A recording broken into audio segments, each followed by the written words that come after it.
There's, I think, an appeal to historical television in this time because you're looking for escapism, right? And what easier way to escape than to quite literally escape into another time and another place where people weren't worried about COVID. They might have been worried about the plague, but it was a different kind of landscape. My number one pick for history lovers during COVID is an Apple TV Plus show called Dickinson. Read it when I'm gone. You mean when you're dead? Dude, no, I mean like when I'm in the other room. Oh. It is about the American poet Emily Dickinson, and it uses a very anachronistic style to tell the story of Emily Dickinson. I like to go to steak and shake. So we have, what if Emily Dickinson twerked to hip hop? What if Emily Dickinson said things like, This is such bullshit. showing that anachronism can actually be a really interesting way of approaching historical fiction. My number two would be The Great. And it's a story about Catherine the Great navigating the very strange world of 18th century Russia and attempting to make a power grab for herself, which history tells us she was successful at. I don't want to kill you. You're not a bad person.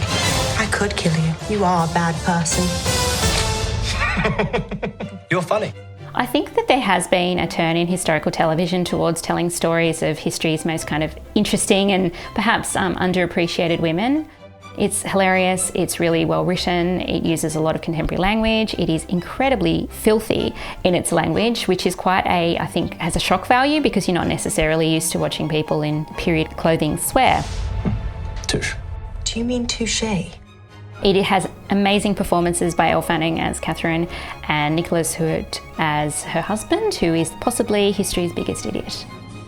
My number three would probably be Reign. Reign is Gossip Girl in 16th century France, and who doesn't like the sound of that? Reign is technically about Mary Queen of Scots. However, it is about really attractive teenagers in love triangles in 16th century France. Scotland's queen will fall. Number four would be The Tutors.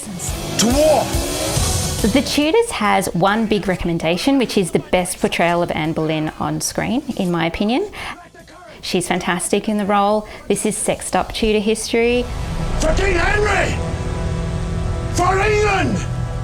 And for St. George! And number five would be Outlander. Outlander is 18th century time travel, and who doesn't love that?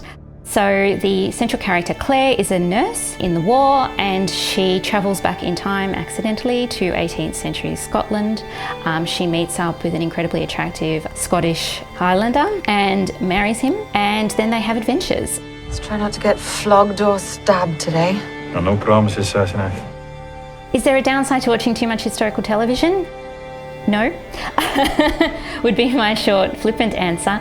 I guess the only downside would be that you can't read too much if you're watching too much television.